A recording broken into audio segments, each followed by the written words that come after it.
I, 34M, own my house. That's the first thing you need to know because it's going to matter later. My dad, Lawrence, was not a perfect man.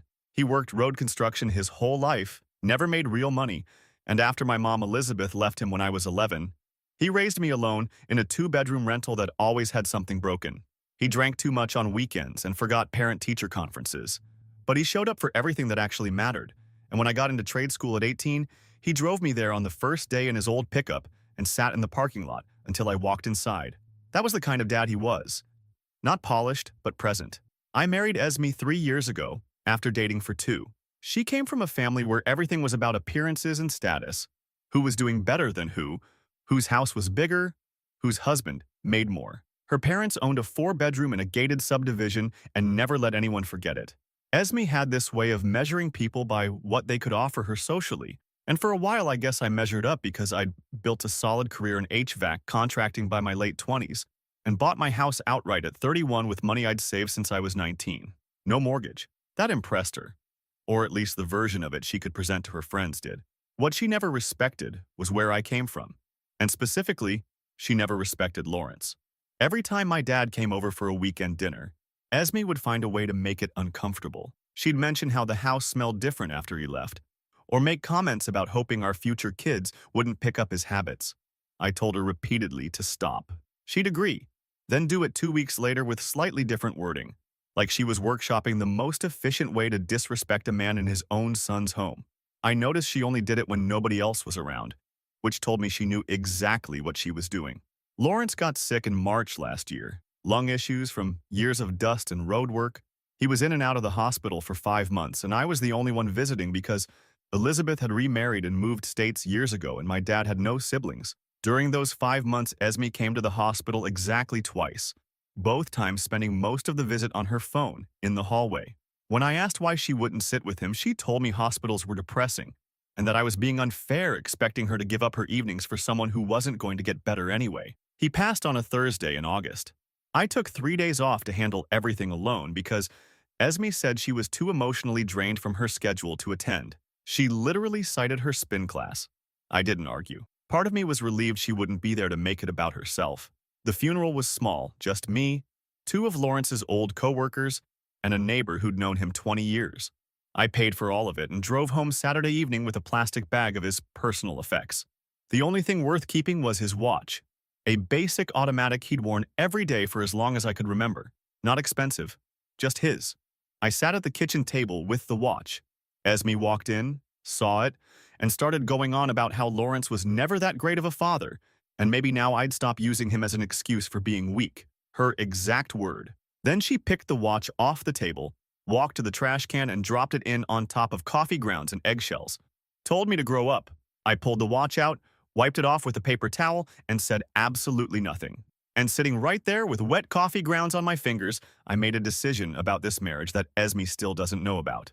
Before Esme, I was married to Caitlin. We married young. I was 23 and she was 22, and it lasted roughly 2 years before she left. The reason Caitlin left is directly connected to why Esme thinks she can treat me this way. When Caitlin and I split, she told everyone, her family, our mutual friends, even my mother Elizabeth, that I was controlling and emotionally unavailable. What actually happened was she'd been seeing a guy named Justin for about 4 months before she filed. I found out because she left her phone unlocked on our bed one morning while she was showering, and I saw a WhatsApp thread with his name that went back weeks. The preview messages alone told me everything I needed to know. I never confronted her about Justin directly.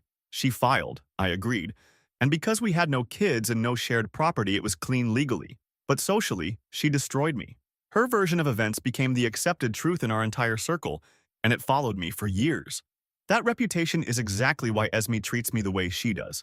She heard Caitlin's version early in our relationship through mutual acquaintances and decided I was someone she could manage, someone who wouldn't push back because he'd already been labeled as the passive one in a failed marriage. She thinks that's my personality. She's wrong. I was waiting until acting on it would actually count for something. Now about why Caitlin showed up at my door this past Saturday at 7 a.m., soaking wet in a bathrobe, screaming that I took everything from her.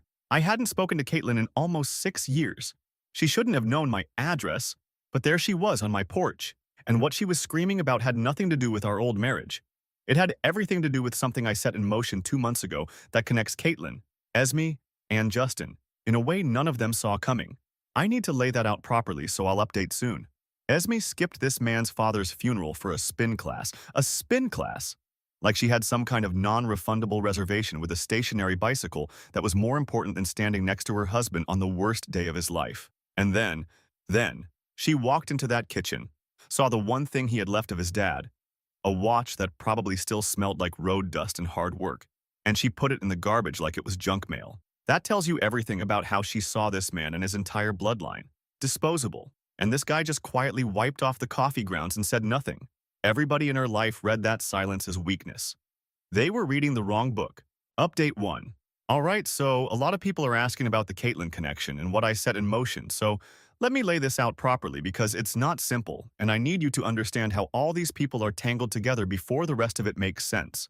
After Caitlyn and I divorced when I was 25, I basically rebuilt everything from zero. My reputation in our social circle was done because her version of events had spread everywhere, and I mean everywhere. People I'd known since high school were giving me weird looks at the grocery store. Elizabeth, my own mother, had more or less taken Caitlyn's side without saying it out loud, which meant holidays became these stiff, uncomfortable dinners where nobody mentioned my divorce, but everybody was clearly thinking about it. The only person who never treated me differently was Lawrence. He told me once while we were replacing a faucet in his rental that the truth doesn't need a marketing campaign, it just needs time. That stuck with me, so I put my head down. I got my HVAC certifications, started working for a company, then went independent at 28. By 30, I was pulling in more than I'd ever expected, and I bought my house at 31. During that whole stretch, I kept tabs on Caitlyn, not in a stalker way, but through the normal social media osmosis that happens when you share a hometown with your ex-wife. I knew she'd stayed with Justin. I knew they'd moved in together.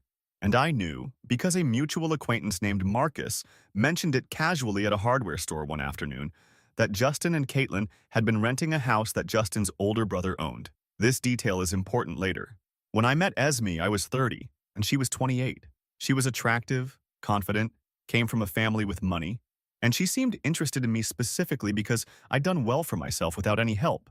What I didn't realize until much later was that she'd already heard Caitlyn's version of me through a woman they both knew from a gym they attended. Esme never told me this directly.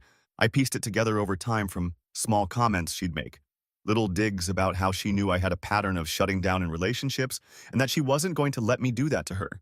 Every time I tried to assert myself about anything, even small things like where to eat or what to do on a weekend, she'd reference this idea that I was being controlling again, like it was a documented fact about me rather than a lie my ex-wife invented to cover up her own choices.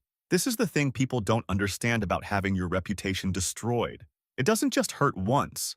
It creates a framework that every future person in your life uses to interpret your behavior. Esme didn't invent her contempt for me out of nowhere. Caitlyn built the blueprint and Esme just moved right into it.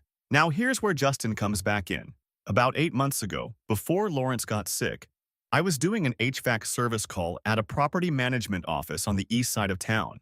While I was working on their system, I got talking to the office manager and she mentioned they handled rental properties in several neighborhoods, including the one where Caitlyn and Justin lived. I didn't press for details, but I filed it away.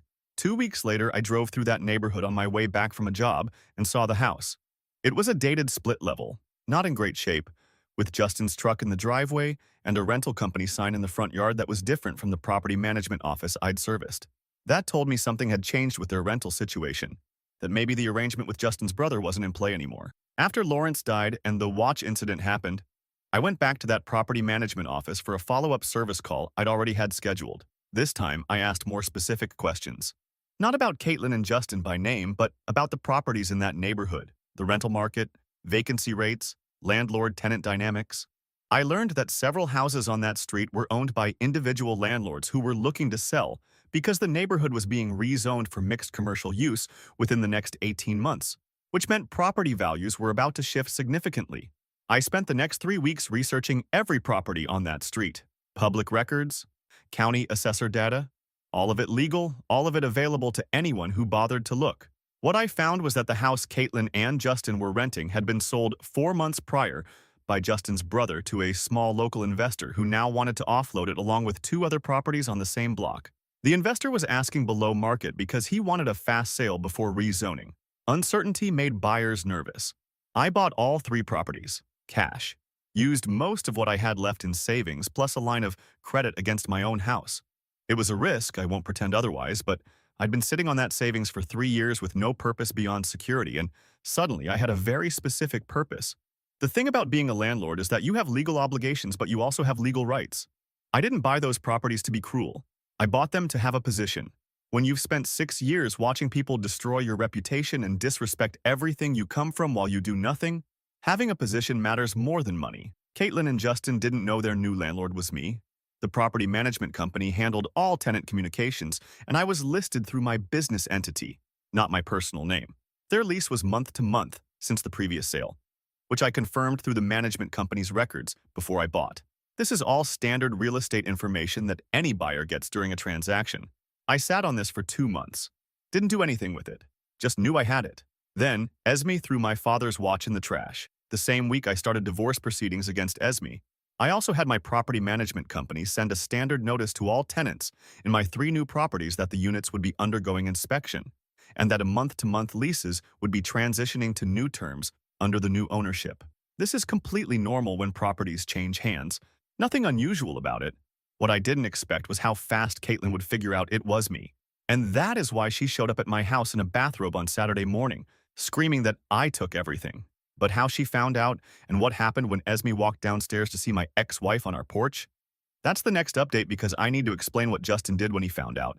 And that part is where everything started going sideways in ways I genuinely did not plan for. This man played chess for 6 years while everyone around him thought he was playing checkers. And Lawrence, man, the truth doesn't need a marketing campaign, it just needs time. That's a guy who poured concrete for a living, dropping philosophy that professors couldn't write. He raised a son who learned how to be patient the way most people never do, which is through pain, through being misunderstood, through watching the people who wronged you sleep peacefully while you're wide awake. And now this guy's sitting on 3 properties in a rezoning corridor while his ex-wife's boyfriend is literally paying him rent. The universe has a sense of humor sometimes, you just gotta wait long enough for the punchline. Update 2. Okay, so I left off with Caitlin on my porch. Let me explain how she figured out it was me and what happened after. Because this is where multiple situations collided at the same time and I was suddenly dealing with 3 separate confrontations within about 72 hours. Caitlin found out I was her new landlord because of Justin's brother. When Justin's brother sold the house, he apparently told Justin the buyer's business entity name, and Justin, who is not stupid, looked it up. My business entity is registered under my full legal name because I never had a reason to hide it. I set it up years ago for my HVAC work and used the same entity to purchase the rental properties. Justin found my name in the state business registry, told Caitlin, and apparently they spent about a week arguing about what to do before Caitlin decided the best move was to come to my house and scream at me about it on a Saturday morning. The reason she showed up in a bathrobe with wet hair, which I know sounds ridiculous, but this is literally what happened, is that Justin told her about it that morning, not a week before. He sat on the information for a week, trying to figure out a plan, and only told Caitlin that Saturday when she pressured him about why he'd been acting distant. He told her over breakfast and she apparently got up from the table, got in her car still in her bathrobe, and drove straight to my house. She'd gotten my address from the same business registry filing because my registered agent address is my home address. So yeah, public information, no mystery there. Caitlin was on my porch screaming that I'd bought their house just to mess with them, that I was vindictive and obsessive, and that this proved everything she'd ever said about me being controlling. She was going on about how they'd built a life in that house, how Justin had put up a fence and fixed the patio, and how I had no right to insert myself back into her life after 6 years. She kept circling back to this idea that I was proving her version of events right, that this was exactly the kind of obsessive behavior she'd warned people about. I stood on the porch and let her go for about 2 minutes. Then I told her very calmly that I was a real estate investor who purchased 3 properties on a street that was being rezoned, and that her tenancy in one of those properties was a coincidence of geography, not a personal vendetta.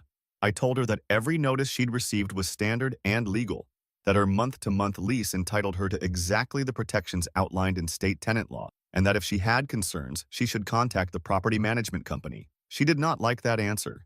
She started bringing up our marriage, saying I was always like this, always holding things in and then retaliating when people least expected it. She said Justin had warned her I'd do something like this eventually, and that's when I asked her, still calm, why Justin would warn her about me unless Justin knew he'd done something that warranted retaliation. She didn't have an answer for that. She just kept repeating that I was proving her right. This is the moment Esme came downstairs. She'd been asleep when Caitlin arrived, and the noise on the porch woke her up. Esme opened the front door, saw a woman she'd never met screaming on her porch, and immediately wanted to know who she was and what was happening. Before I could say anything, Caitlin turned to Esme and told her she was my ex-wife and that I was harassing her and Justin by buying their rental house. Esme looked at me and asked if that was true, and I told her yes. I'd bought several rental properties as investments. Esme's reaction was not what Caitlin expected. Esme didn't care about Caitlin's problems. What Esme cared about was that I'd spent a significant amount of money on real estate purchases without telling her. So now, I had Caitlin on the porch upset about the rental situation and Esme in the doorway upset about the money. And here's the thing, Esme's anger about the money is what opened up the next part of this, because when she started demanding to know how much I'd spent and where the money came from, I told her the truth. I told her I used my savings and a line of credit against my house. My house. The house that's in my name, that I bought before we married, that she has no legal claim to. And I told her that I was also filing for divorce, and that she'd be receiving papers through my attorney within the week. Esme went from angry to frantic in about 10 seconds. She started arguing that the house was marital property because she'd lived there for 3 years, that she'd contributed by keeping the household running, that I couldn't just make unilateral financial decisions and then throw her out. I told her I hadn't thrown her out yet and that she should consult her own attorney about her actual rights, because her understanding of the law was wrong. Caitlin was still standing on the porch during all of this, watching my marriage fall apart in real time, and she actually stopped yelling because I think she realized the situation was bigger than her rental problem. Caitlin left after about 5 more minutes. She said this wasn't over and she'd be getting her own legal advice. Fine, expected. Esme spent the rest of that Saturday alternating between arguing with me and calling her mother. Her mother, who has always looked down on me and my family, apparently told Esme to get ahead of it and start establishing that she'd been a contributing partner in the household. By Sunday evening, Esme was taking photos of every room in the house, claiming she was documenting her contributions to the home, things like curtains she'd picked out and furniture she'd bought with my money. She also told me she was going to contest the divorce and fight for the house, and that I had no idea what I'd started. Meanwhile, Justin sent me a message through Instagram on Sunday night. He somehow found my profile, which only has about 12 posts on it mostly related to my work, and sent me a DM saying we needed to talk man-to-man about the property situation and that he had a proposal. I left it unread. Monday morning, my mother Elizabeth called. Not about the divorce, not about Caitlin, but because Esme had called her. Esme told Elizabeth that I was having some kind of breakdown after Lawrence's death and making reckless financial decisions, and that Elizabeth needed to intervene before I ruined my life. Elizabeth called me and asked if I was okay, and I told her I was better than I'd been in years, and that she should be very careful about whose version of events she believed this time because last time she picked wrong and never apologized for it. That's 3 fronts now. Caitlin and Justin fighting me on the rental properties, Esme fighting me on the divorce and the house, and Elizabeth caught in the middle trying to figure out whose side to take again after failing to pick the right one 6 years ago. And all of this happened before Justin's proposal, which I found out about on Wednesday through a way I absolutely did not expect, and which changed what I was going to do with those properties entirely. The way he told Elizabeth, "Be very careful about whose version of events you believe this time," that line has 6 years of unopened luggage behind it. 6 years of watching his own mother's side, with the woman who cheated on him because it was the easier story to believe. And now she's getting the same phone call from a different woman telling her the same script. Your son is crazy, your son is out of control. And she has to sit there knowing she fell for it once already. That's not just a warning. That's a mirror he held up to her face, and she saw exactly who she was in it. Final update. Everything I'm about to describe happened within about 10 days after my last post. I mentioned Justin sent me an Instagram DM saying he had a proposal and wanted to talk man-to-man.